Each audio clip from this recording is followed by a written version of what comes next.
While Hollywood Media presents a voice of truth and inspiration, resonating a vibration of love and understanding, illuminating new paths for new directions as we, as one, strive for higher and higher planes of existence, always remembering life changes. This is radio like you've never felt before, and now your host, your MC, our master of change, Filippo Vultaggio. Well, thank you, Mark, for that intro. Wow. I'm thinking that last week I shared with you a story with you all that I was uncomfortable doing the bachelor thing or whatever it was, the auction thing or the stripper thing, whatever you want to call it. And it was funny because I then got asked to do a comedy thing. And I don't fashion myself a comedian, but I was asked to be host of a humor for healing event, and it was held at a comedy club. And after and it was going to include all these actually famous a couple famous comedians. And I thought, wow, this is interesting. Either the universe has a sense of humor, like back to back, I'm doing this stripper thing, so to speak, and the next week or two or three, I'm doing this comedy thing, and I'm not a stripper, I'm not a comic. And so I was in situations where I had to experience something that I didn't know if I was comfortable experiencing. Well, I knew I wasn't comfortable. I just knew I'm not comfortable. But I didn't say no, and I figured, that's our show. Really, our show is putting ourselves out there and allowing life to change, especially when we put something out saying this is what we want, and we want to be able to affect change in so many different areas. And so here are the areas where I was being asked to affect change. So I had to be me in those situations. And it was interesting, in the heels of a friend of mine who said, Filippo, I'm really surprised at you about the whole stripper type of situation, where she said, you are life changes. Everywhere you go, life changes. So you are in this situation with all these women, and they're looking for to bid on men who are putting themselves out there in a certain way, and that way you're uncomfortable with. But there is a way where you can put yourself out there and watch what happens. Well, obviously it happened. I got up there, and as you know, I didn't dance or anything. I just stood there and I sang. And then the bidding started, and I was surprised it went as high as it did. And I thought, wow, great. Okay. Well, the same thing with the comedy club. Well, actually, before I move forward, so these women came up to me and said, wow, you brought romance, you brought love and all that stuff. Well, in this comedy club, I thought, what am I bringing? Sure, some people say I'm funny, and sometimes I agree. But what am I bringing to this comedy club? And I thought, you know what? Bring yourself, and all of yourself, and find the commonality. Because what our show is about is bridging a gap between the things that I've learned and the things that people don't get to experience on a daily basis. So it's interesting how the person that invited me to do this event said, you have to understand, the people in this audience, in this particular city, at this particular comedy club are going to be very conservative. And so the things that you know and the things that you talk about on your show and all that is going to be really foreign to them. So go easy on them. And that just brought it all home to me, because I thought, that's what our show is about. This is who our show is for. It's for everybody, but even these people. But the irony of it is I used to be one of these people, very much like them, as a matter of fact. And so instantly I figured it out. I thought, I know exactly what I'm going to say, because I was one of them. And in so many ways, I still am. So when they introduced me on stage, I stood up there, and of course, those of you who've seen my picture or know me personally or seen me live know I've got long hair, and I dress fairly casually, and I come across fairly comfortable, casual kind of person, friendly and all that. Well, wasn't always like this. And so I stood on that stage and I said, the very first words out of my mouth were, I have a confession to make. It wasn't long ago that I didn't have long hair. My hair was very short. And I didn't dress like this. I dressed in a suit with a white shirt and a power tie.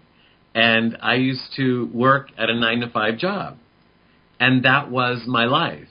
And the way I said it, people laughed, and there was some huzza going on, and so I told them that here I was working for IBM, and somebody said, Filippo, you seem like a fish out of water. And this was years after I'd been there, and they said, you should go see a clairvoyant. And I didn't even know what the word meant at the time. And everybody laughed, and they said, oh, is that one of those psychic people or whatever? And this lady says, no, I know this lady who's a clairvoyant, and she'll help you with where you are, or where you should be, or because there's something about you that just doesn't fit here. And everybody agreed that I didn't fit there. But I had, for many years, I had done very well, and I'd been moving up within the company, so I wasn't sure how to take that, frankly. But the point of all this is that I went to go see her. And she told me all these odd things that actually I'm doing now, which is kind of interesting. But the funny thing is that when I came back, everybody wanted to know what was going on, like what'd she say and what was it like. And it was interesting that I had to temper it because, frankly, I thought it was a little weird myself. But I had to temper it and find a way to share it with them, what I had experienced and what it felt like and what she said, and then sharing it with my family. I was doing the same thing, and I got hooked, and I started going and going to psychics and astrologers and just figuring out all this stuff. And I'd come back and I'd share it with these people, and my friends who were conservative just like I was. And they'd say, wow, you make it sound interesting, or you make it sound normal, or you make it sound palatable. And I don't know if I realized it then, but now years later, as we're doing this show, bridging that gap between the person I was who didn't know any of this, who didn't believe any of this, who didn't understand, who didn't care, to the person I am now, who has explored all of these different philosophies and ideas and spoken to so many people and learned and read so much and now interviewed so many people and now bringing that to an audience of people that were like me. And most of them, believe it or not, so many of you all and the people that I encounter and the people at this event, the Comedy Club, hungry for this kind of information. So after I said that, it level set. I didn't say it in that detail, but it level set it, saying, I know where you are, and it's okay. And it almost made them feel comfortable that, okay, we can trust this guy, he's one of us, because indeed I am. And yet I'm very comfortable also in the woo-woo world of all this other stuff. And we can be so much more than just one way. And what I like about our show is exactly what happened in that comedy club when I allowed myself to be myself, which ends up being this bridge between what I like to say, woo-woo and you. Bringing some of the stuff that I get to live with on a daily, day in and day out basis. And some of you in the 9-to-5 jobs and in the work that you're doing or the lives that you lead with families and all that don't get to have this. And so being able to go through some of the stuff and saying, oh, this doesn't make sense to me, I'm not going to present it, but this does, or this doesn't make sense, but I can present it in this way, is a pleasure for me. And something that I feel, and we all feel here at Life Changes, that is very necessary. And obviously you all do too, because we're getting all kinds of emails and people sharing their stories of the experiences that they've had just from listening to us or coming to our live events. And speaking of our live events, if you haven't seen the video of the testimonials of all the people that have shared what they experienced at our live events, you can see that on our Facebook page. at facebook.com/lifechangeswithfilippo. And you can also see it on YouTube. We're very proud of that. These were people that, unsolicited, we were just doing testimonials, and they came willingly, happily giving these testimonials. So we're very proud of that. And thank you all who were a part of that. So it's interesting that I share that story today because our guest today is doing a similar thing, bridging some new ideas with traditional ideas and helping big business in a way come into this next millennium, this new way of doing things, in the new paradigm of doing business. And the beauty of what he's doing now is that he's not only doing it for big business, but has found a way to make it available to small businesses as well. And this is what we're going to be talking about today. It's interesting because our guest also happens to be my older brother. He's Peter Vultaggio and is one of the most sought-after business consultants in the world today. He is the CEO and co-founder of the LUMI Company, LLC, a successful international management and workforce development company. Fortune 100, 500, and smaller entrepreneurial companies seek him out for his amazing ability to provide results in increased productivity, employee engagement, and performance to business strategy. With a client list too long to mention, a few have been included: Microsoft, Pepsico, Chevron, Lockheed Martin, Oracle, Toyota, Starwood Hotels, Merck, Texas Instruments. I could just go on and on. Johnson & Johnson. Actually, I know all of these. Kraft and Charles Schwab and Honeywell. It goes on and on. With 25 years of experience in business and consulting, he has also designed extraordinary workbooks, concepts, and tools as part of the LUMI Company that are currently used as by organizations throughout North America, South America, Europe, and Asia. Peter Vultaggio is also a contributing author in the 2009 Pfeiffer Manual of Management Development and an active member in the World Future Society. I also know that he is a program developer and an author of a book that hopefully will be coming out soon. He will, in this show, help us understand how our businesses can be green, how they can be socially conscious, and he's changing the way businesses, big and small, look at their human resources. I welcome Peter Vultaggio, my brother, to the show.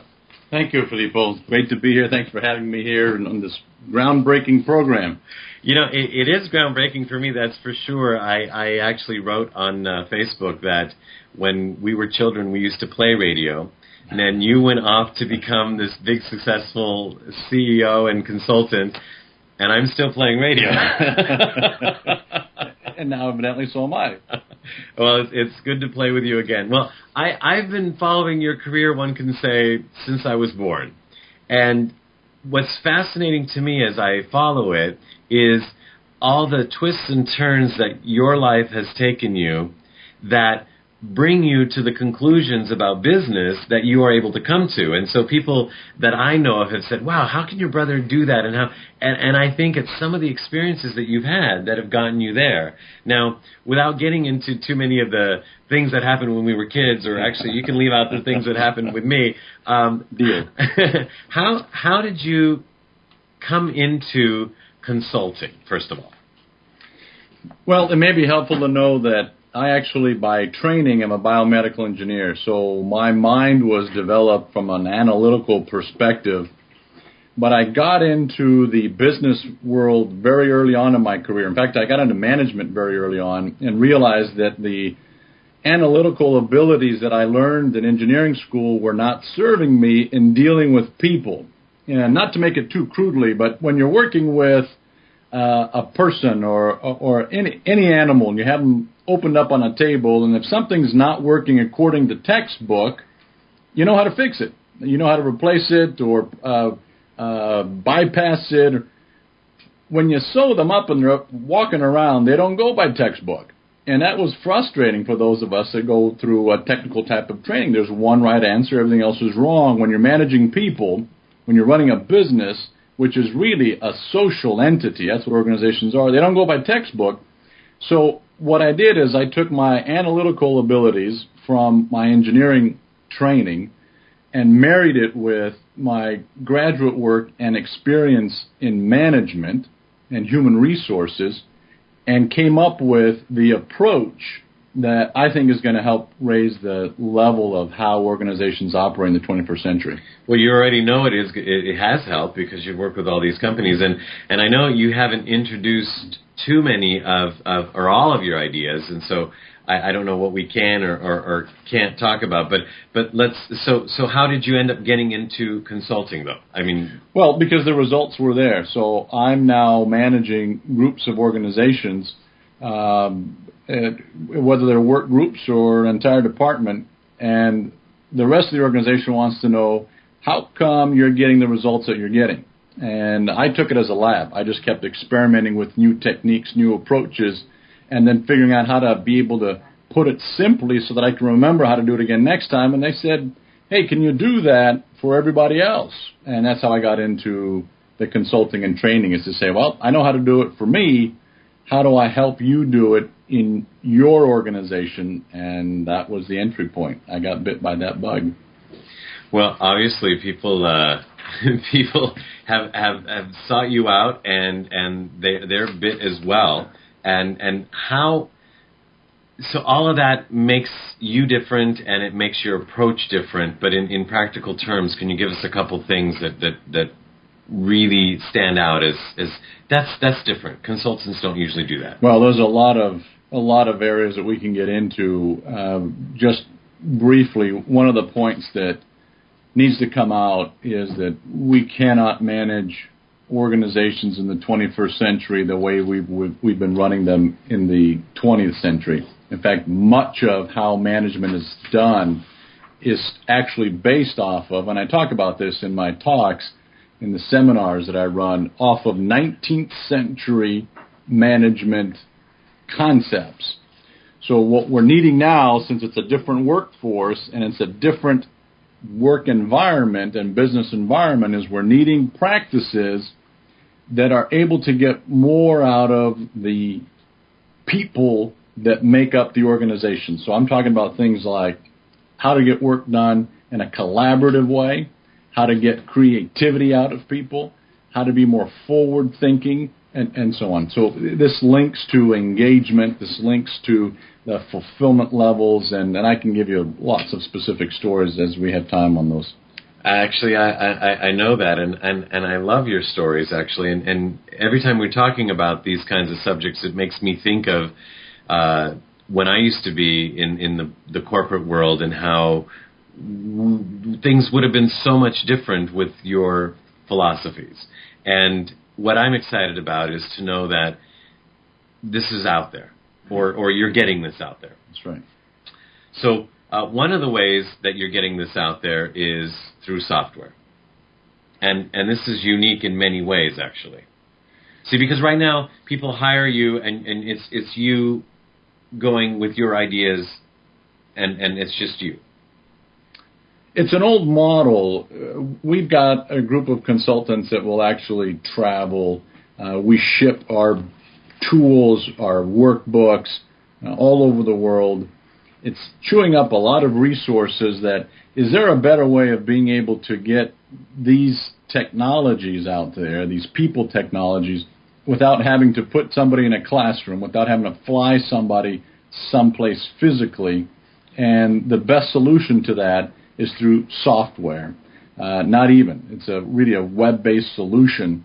And so now anybody located anywhere in the world that can log into our server will have access to a couple of dozen tools that are specific to how to run an organization, how to lead a group of people, how to set up teams, how to solve problems, and so on, without having to go through any training. And so now we can raise the standards of how we manage organizations without having to go through training or even online learning. You know, that's the interesting thing to me, and it's mind-boggling, because everything that I've done, again, in the corporate world or even in my small businesses, you have to take a course that teaches you how to do something, and then you have to use it on your people or teach them, and so and so on and so forth. So, but the thing about this, and I haven't gotten to experience the program yet, but what you're saying is that you don't need training. You just open it up, and all of a sudden, you're productive. That's right. You're more than productive. You've got answers that you never had at your fingertips before. Well, and it links to everything the organizations are looking for right now, which is how do I make my leaders feel competent, feel confident, and then if they are, the workforce will have confidence in their leadership because they know what they're doing, they know where they're going, they know how to help take people there, help people take the organization there. And we can do that without actually going through training on some of these fundamentals. There are some things that need to be done in person regarding training, for example, increasing communication skills and so on. There are some aspects that you need to do face-to-face. The rest of this does not have to be done through videotapes, case studies, multi-day learning events. We can get you up and running literally with your own problems and decisions within minutes of actually being online.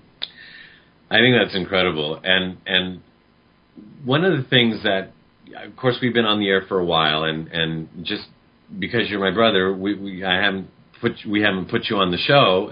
But when we learned about, as you're putting the marketing tools together and all that, that there are a couple things that really resonated with us. For example, the green. That this is a more green way of doing business and of learning and growing.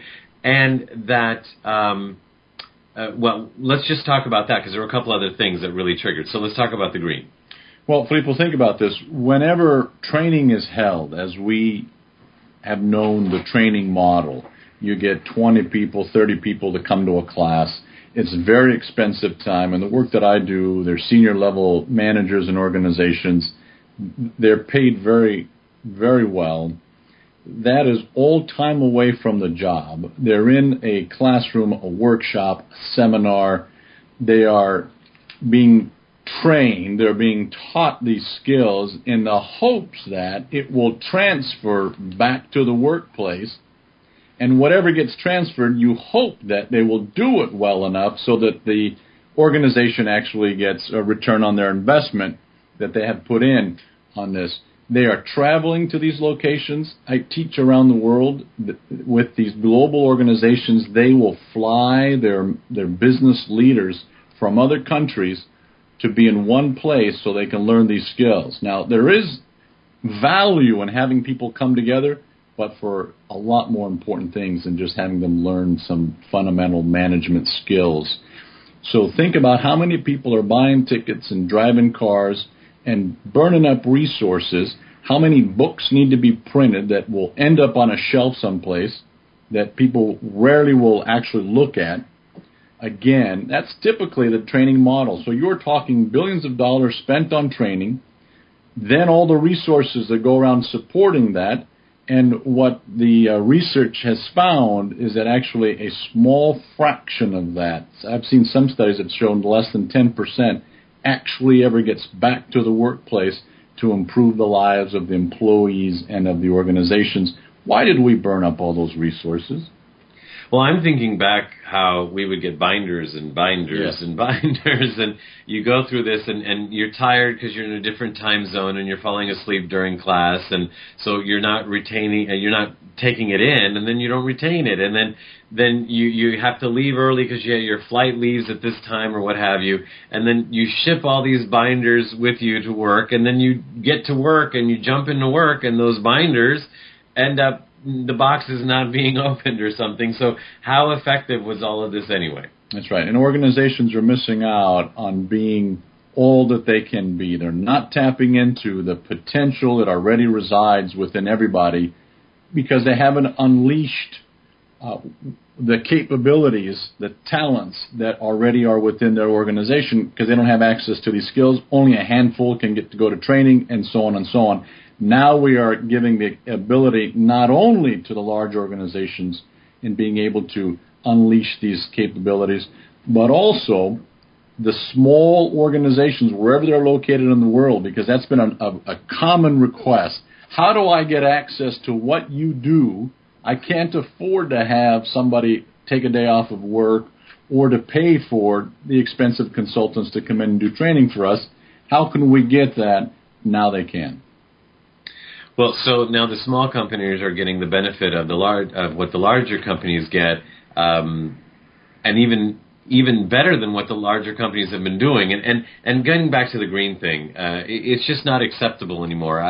Nowadays, I think of, do I need to print one piece of paper? Mm-hmm. But to think and how many, again, binders and books are printed, and a lot of this is for people to just feel like they're actually doing something.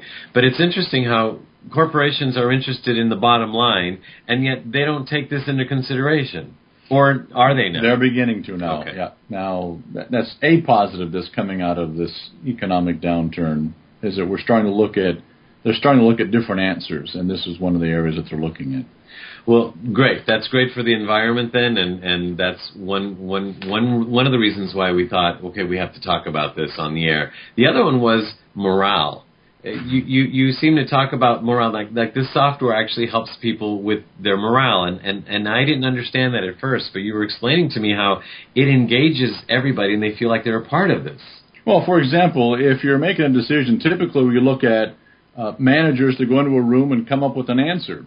And we're saying now is tap into all that ability that employees that are closest to the work have, and be able to come up with an answer that not only gives them a better solution, but because of everybody's involvement, you have a higher level of commitment to following through with the solution.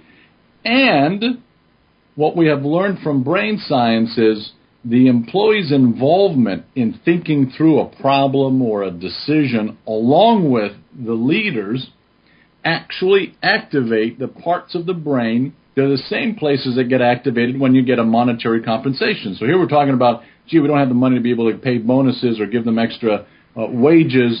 How do we reward these people? We're not talking about mugs or T-shirts here. We're talking about helping the employee feel more fulfilled, more engaged, and intrinsically rewarded with the work that they're doing. So they're feeling like they're worthwhile. Like somebody gives a shit. They matter, they're important, they have something to say, somebody's finally listening to them, they have options, they are helping the organization be better. They go home more fulfilled. So now we're taking the career and making it more of a vocation. How do the managers feel in this? Are managers saying, hey, I like getting the people involved, or are they saying, no, I like feeling like I'm in control and I don't want their involvement? Or is it making their life easier? Well, it's all the above. What happens, though, with our work, now, we get to do it through executive coaching, so we're able to work one-on-one with them. Now, thanks to technology that's available through this Business Vitalizer program, managers that want to manage that way but have not known how. How do I take care of the bottom line? At the end of the day, I've got to meet the numbers, and I can't have chaos on my hands if I've got everybody trying to make a decision. I need to be the one to make the call, is because they don't know how to go about doing it. So you can actually go through a decision-making process collaboratively. May not mean that everybody gets their first choice, but it's a choice that we all came up with together. If people understand what the parameters are, they'll be able to come up with oftentimes an even better decision than just one person would come up with on their own, in this case the manager. So also then they could say, well, instead of I was told to do this, they've all reached the conclusion that I have to do this because there's really no other way.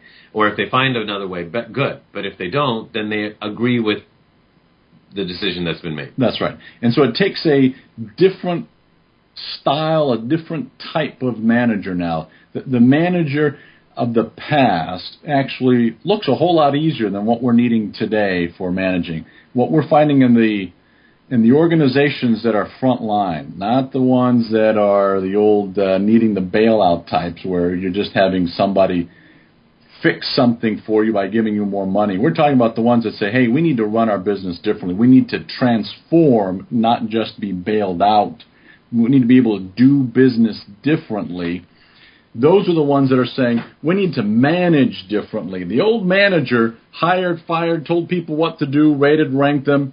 Now we're needing somebody who knows how to work with all of the talents that are within that organization and get the best out of them in alignment with what the needs of the organization are. I have a higher level of expectation of managers today than we did when we were running them like we needed them in the 19th century, where we were just managing a pair of hands. As in just factory workers kind of thing. That's right. It was that, and we called it labor. It was physical labor. Now, with the knowledge worker, and we've actually gone past the knowledge worker, that's part of what I'm also writing in the book, is to say we're actually past the era of the knowledge worker. We need managers that know how to manage not just the hands, but their heads and their hearts. And that takes a different skill than just managing somebody's physical labor. You know, of course, Peter, here you're talking about your particular software, but what you're also giving people that are listening is an indication of what's ahead in general as far as business is concerned. In your case, you have condensed it here in software, but out there, everybody that's listening can see that this is where it's headed. Software or no software, we have to be looking at at the labor force, quote unquote, in a different way. We have to be treating each other in a different way, et cetera, et cetera. There are still companies that think that they will eventually get to being able to do a Six Sigma or getting to lean manufacturing or getting to... That is 80s and 90s. And some companies are seeing that as the future. It has gone so far past that. In fact, I just gave a talk 2 weeks ago to... These are senior managers. They are black belts in Six Sigma. For folks that don't know what that is, it is a combination of quality, statistical process control, and quality tools, and re-engineering, and a means of being able to do more with less. And I told them that all of these weeks of training that you've had is price of admission. I expect you to have that. This is not going to make you great. This is just your entry. What's going to differentiate you is your ability to get people to not do these things because of compliance, but to get them to do it because of their commitment to it.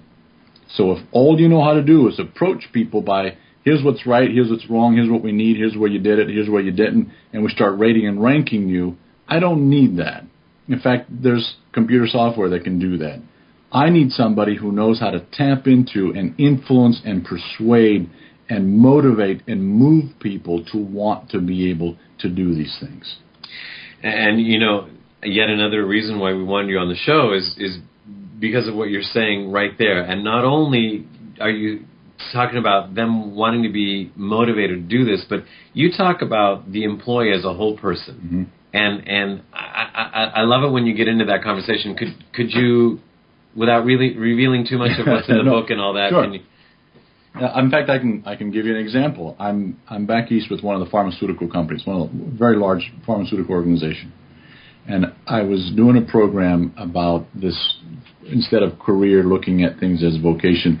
And I had one of the medical directors come to me twice at two different breaks saying we needed to talk personally. Well, I'm running an entire session here. I've got senior leaders in the group. I can't take time away to work with one individual. But she says, no, listen, I was in the hospital last night, and I just realized from listening to you what my problem is. I said, fine, let's sit down at lunch and let's talk. And what she came to realize is that she is completely out of alignment. She says, nobody has been able to do this for me. My husband says, your job is killing you. And she says, I just realized how come.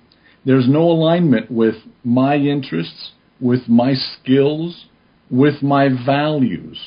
And if I had a manager working with the types of tools, the instruments, the techniques, the approaches that you're talking about, they would have been able to help me align so I can be of better value to the organization and not be killing myself. She said, the doctors can't find what's wrong with me. I'm in the medical profession. I have no idea what's wrong with me. but I literally thought I was going to die. And she said, my insides are just, my intestines are in knots. And I said, well, basically your body's trying to give you a message here to say you're out of whack. You're not doing what you're supposed to be doing. And I think your listeners would be able to align with this message that says that there's a path that you can find and be of maximum contribution to yourself, to your organization, and to the people that your organization serves. But it takes the right environment, and the leaders of a business create that environment. And it takes a strong enough field that the leadership of the organization creates that people in that group will align with and say, I am all for what we stand for. If I can share one more quick story. Yes, please. They're fascinating. I just ran across one of the, I was reading about Volvo. I'm very fascinated with organizations that are doing spectacular things. This is a company I've looked at oftentimes, and it just came right out as I saw what their head of their safety group said. They're hoping, and I don't have my notes here in front of me, so I'm paraphrasing here, but basically he said that by, I believe it was 2015, 2020, that there will be nobody killed inside of Volvo. Not only that, then somebody else in that group added, later in the interview, and buy a Volvo. Now, that is a function of an entire organization that puts a car together, but their function, their purpose, and everybody in that department knows why we exist. We are here to make sure that nobody will ever again die in a Volvo. That's a purpose. And that you can get alignment around. So now whether you're dealing with budgeting, whether you're dealing with materials, whether you do whatever your aspects are, the ultimate purpose of what you're doing and why you're here is to make sure that nobody dies in a Volvo. Now that is in alignment with what the entire organization is going to do. Every department has its own purpose that's in alignment with what the purpose of the whole organization is. That's real power. I'm glad you shared those two examples. And the example before the Volvo one made me think of the other reason that we wanted to make sure we had you on the show is because, you know, nobody's the bad guy here. At least we're not making them out to be the bad guys. So we're talking about the labor force and keeping the labor force happy and all that. But management and people in upper management, some of these people are some of our friends, and we know that they're just as confused at their level in a whole different paradigm than the people that are in the labor force. So also my friends, and also confused at their level. So what I liked about this is that you were saying how the software not only engages the people that are in the labor force, but managers, one of their biggest stresses, and we know this, are having to make decisions, because sometimes they get promoted for various reasons, but they don't know how to make these particular decisions, or don't know how to delegate, or don't know, and that you work with people and this software that we haven't named it actually, the Vitalizer. Business Vitalizer. Business Vitalizer. You mentioned it earlier, but how it reduces stress. That's right. Yeah, it's also part of the wellness movement.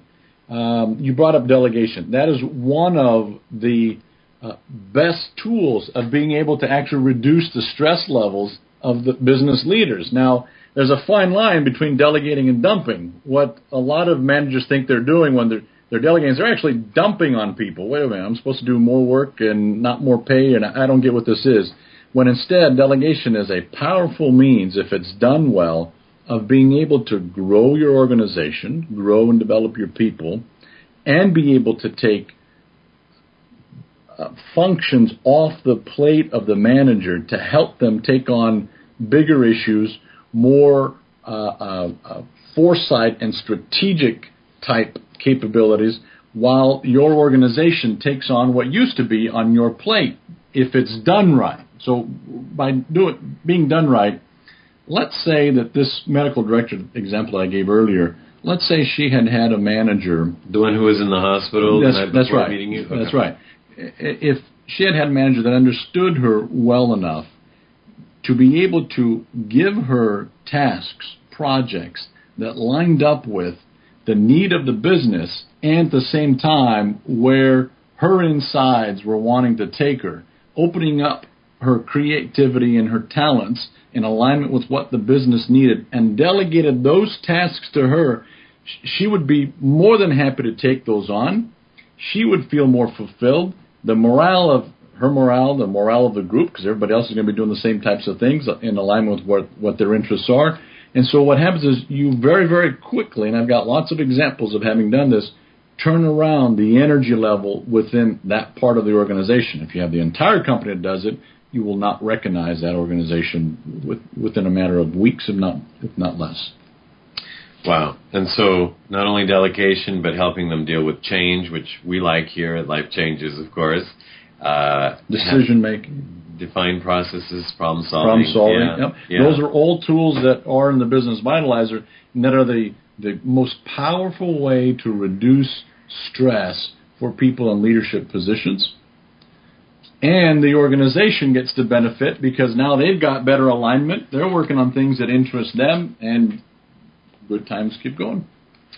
You know, Peter, we're so grateful that you came on the show with us today. You know, you don't even have the product to sell yet, and yet you still came on with us to talk about this. And the reason, again, it was important for us is because we haven't had anybody that really talked about business yet and what we need to look at in the future.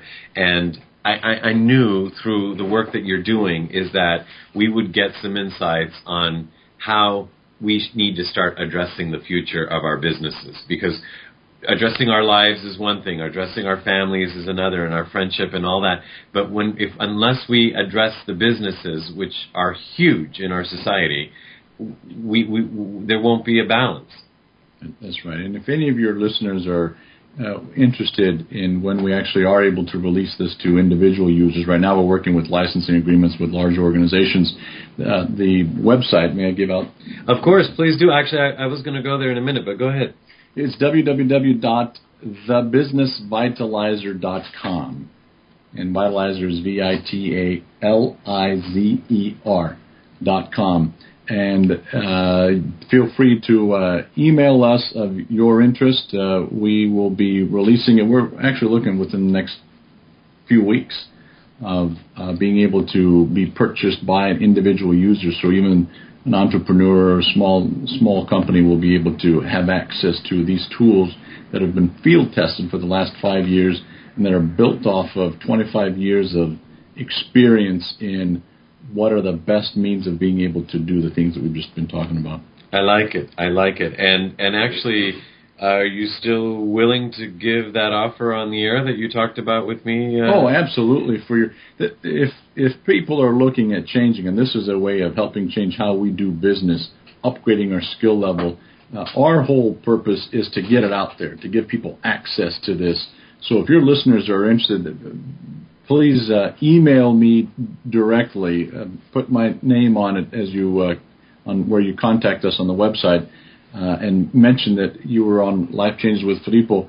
We're actually going to, for our first release to the individual user, we're going to actually be discounting it at 50%.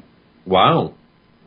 Actually, I didn't know about that. I was asking about the beta testing thing. No, we're actually, when we sell it, anybody that came to us through your program, this is part of making that change in the world. These are folks that work inside organizations. They ought to have access to this, and if they're listening to all the other great programs you've been doing here, they're the force that we need behind this. And that's within a certain period of time, actually. So what time is that? Is that between now and the end of the year? Because this is going to go on, and people are going to be listening to it in podcasts forever. So we have what's the time limit? Well, our first release will be for fourth quarter, so it would be to the end of the year. Okay, so till the end of the year. So till the end of 2009. Wow, what an offer! Actually, what you mentioned to me on the phone was about the beta test thing, and I thought that was such a great offer, and instead now here it is. So there it is. Excellent. I'm honored, and I'm excited for everybody, because what I'm really excited about is anybody that's going to be listening to this program is somebody who is in this movement of knowing that we need to change. So if they get onto this software and on the program, so to speak, they can affect change all over the place. And with the book, they'll also learn more about where companies are headed. We get into robotics, artificial intelligence, and so how to best position themselves into a career that will actually be there. Now, this is the book that's coming out next year you're talking about? That's right. Okay. Being able to actually position themselves so that their company is going to continue to grow and expand instead of being one of the ones that's not going to make it because of where technology is headed today. Well, we've been talking to Peter Vultaggio, CEO and co-founder of the LUMI company, and also a sought-after business consultant, and now you know why, for those of you who have been listening to us. It's actually been a pleasure having you and on the show and sharing all this information, and it's certainly exciting for me as my brother to hear you say these things that are groundbreaking and earth-changing and life-changing and business-changing, that you're the one that's out there making a difference and being the change you would like to see in business. So we appreciate that. I appreciate that. Thank you very much. It's been a great experience, actually, for me. Now, I mentioned at the beginning of the show that we used to play radio, and here we are now doing it for lots and lots of listeners all over the world. How does it feel? How was it different? Not a whole lot. Because we thought we were doing it for lots and lots of listeners back then, That's too. right, yeah. In fact, it still might be. Some of those tapes may still be around floating somewhere. I've been doing this work inside large organizations. This is actually liberating to start making introductions and giving access to a larger audience. So this has been wonderful to get to share it with people that I don't get to see in the work that my company does. So thank you very much for that opportunity. Well, my pleasure. Our guest has been Peter Vultaggio, and the website again is The Business Vitalizer, Vitalizer being spelled VITALIZER.com. And we look forward to hearing more about you, your consulting, your book, and your software. And I'm really excited about the book as well, so can't wait to have you back on and talk about that. Thank you. Thank you. Hope you join us again soon. Well, that was my brother, and wow, that was a first for me, talking about life changes, huh? And it just gets better and better. And so, to that, we now have Dorothy Lee with the State of the Universe address, and can't wait to hear what you have to say. How about my brother? Oh, he's great. The whole family is great. Thank you. So, share with us the State of the Universe address, Dorothy. Okay. It seems like just yesterday that we began the new year celebrating the arrival of the incredible vibration that 2009 brings to us. In other words, 2 plus 0 plus 0 plus 9 equals 11. And 11 is a master number of the highest spiritual vibration. And now, here we are, at the end of the first week in September. We have only a few short months left of 2009, which is truly the year for each of us to embrace our magnificence. Since each of us are complete, holy, whole, abundant children of God, this is the year for us to reclaim our divinity and go inside for the answers we seek. Anytime a master number is prominent, energies are magnified, and 2009 promised to be momentous, not just for each of us personally, but for everyone in the world. This Master 11 vibration, which has not occurred since 1901 and 1910, has been supporting you and will continue to support you in becoming the change you wish to see in the world. Excuse me. Everyone on earth is at a point in their evolution where they've had to choose the path they wish to take. For some, this has been an easy choice, one that they were prepared for, and these beautiful beings know what they have come here to do and are doing it. For others, more healing work is necessary, and they will be experiencing the results of their life choices in ways that may seem more challenging or difficult than ever before. There are so many beautiful souls who are going through what many of us have gone through for the past 10 or more years, but in a condensed way, because the old vibrations are being moved out to make way for the higher vibrations. I am amazed at the thousands upon thousands of beautiful human beings who are still looking outside of themselves for the answers they seek. Having done this myself for way too many years, I do understand that this is what we have been programmed to do. However, the time has now come for each of us to realize and accept that all of the answers are within our hearts. We are the gurus we've been waiting for. We are the power in our world. When the man known to the world as Jesus walked on earth, he told us that we are all divine children of God. He also said that anything he could do, we could do, and more. This amazing avatar came to earth to abolish war and religion, so it is quite ironic that religions have been formed based somewhat on his teachings. When I share with my clients how powerful we truly are, they often question how this can be. We are not the Christ. The answer is simple. Yes, you are. You are divine children of God. Within each of us lies the God consciousness that the Christ, the Buddha, the other ascended masters brought to earth. As divine children of God, we are powerful beyond human imagination. We are the co-creators of life on earth, and the time has come for us to embrace our magnificence and to become all we have come here to be. There is a planetary shift happening right now, and each of you listening tonight are a part of that shift. The shift has been prophesied since the beginning of mankind. Indigenous tribes have written about it. Nostradamus prophesied it. The Bible speaks of it. The Mayans tell of it, and their calendar tells us that the fifth world finished in 1987. The sixth world starts in 2012. So we are currently between worlds. This time is called the apocalypse, or revealing. This means the real truth will be revealed, and it is being revealed. The Internet has become the great equalizer, and we have the opportunity to discern for ourselves what is really going on in this world. This is the time for humanity to work through our stuff individually and collectively. This is the time for us to choose love over fear. If you should choose to Google 2012, you'll find over 1,760 search results, and many of them are fear-based articles proclaiming that the end of the world is here. In a way, this is true. I believe that the end of the world as we know it is here. So use discernment when researching the end of times. What I believe and know is true is this. The Mayan sixth world is actually blank. This means it's up to us as co-creators to start creating the new world and civilization we want now. Instead of looking outside of ourselves for the answers as to how we can become the change we wish to see in the world, let us go within. Let us take our power back from the governments and the religions we have given it to. Let us become conscious co-creators and begin co-creating from our hearts and from unconditional love instead of co-creating from our heads and from fear. Let us not look outside of ourselves or to those who proclaim themselves to be masters. Let us not look to the east nor to the west for spiritual guidance.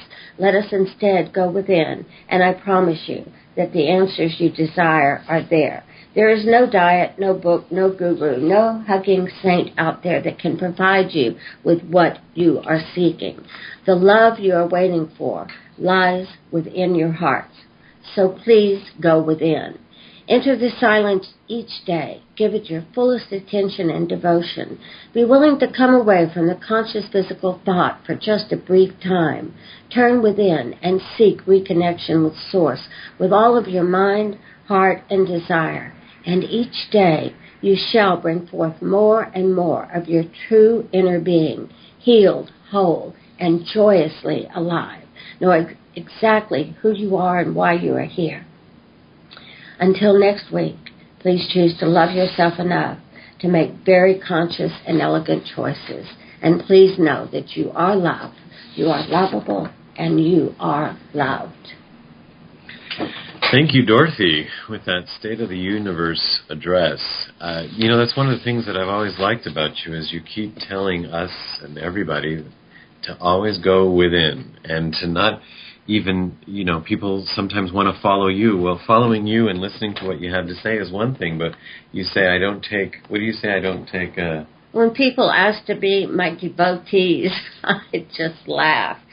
We only need to devote ourselves to God and to the God within each of us. Mm-hmm. Well, I honor that and thank you for sharing that. And I, especially nowadays that people are so confused and looking for help, you are recommending they look for help within. And so that's another thing that helps our show stand out, is that we are looking for people that can stand as human beings and stand where they are and say, this is who I am right here, right now. And it takes everyone. This isn't one person out there that's going to save the world or change it. It's every single one of us. And much like our guest, Peter Vultaggio, today, helping everybody be empowered. And that's what our show is all about. So speaking of Peter, we'd like to thank him for having been on our show today and invite you to learn more about him by going to our show archives and at our website. And you can click on his links and learn more about him. And you can also listen to the show again there, or you could refer a friend and have them listen to it. Also, on our next show, we will have Dr. Stephen West, who is one of America's most influential health experts. Now, this will be interesting. Tune in because he's going to help us experience a quantum leap and a life-changing healing, as well as how we can experience radiant health. So I'm looking forward to that next week. And, of course, always being with you. Remember, you can keep the conversation going during the week by visiting us at our website, at lifechangeswithfilippo.com, and connect with us on our Facebook page, Life Changes with Filippo. Today's show has been made possible in part by our sponsors, Ion Waves, Change Your Water, Change Your Life, and Love and Miracles. To learn more about them, visit our sponsor page and click on their links as well. I am Filippo Vultaggio, and it has been my pleasure being of service by hosting Life Changes with Filippo today. I, along with our segment hosts, Dorothy Lee, and producers Mark Lejeune, Mark Skelton, and Dorothy Lee, and our engineer who was Don today, thank you for joining us and being a part of the show and being part of the change we all wish to see in the world. Ciao, everyone. You have been listening to Life Changes with host Filippo Vultaggio, our master of change. Join us here every Monday night at 7 p.m. Pacific Standard Time, and visit us on the web at lifechangeswithfilippo.com. That's Filippo, Filippo. And follow our community on Facebook at Life Changes with Filippo. Join us here next week as we consciously embrace and explore the only constant, life changes.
Just believe.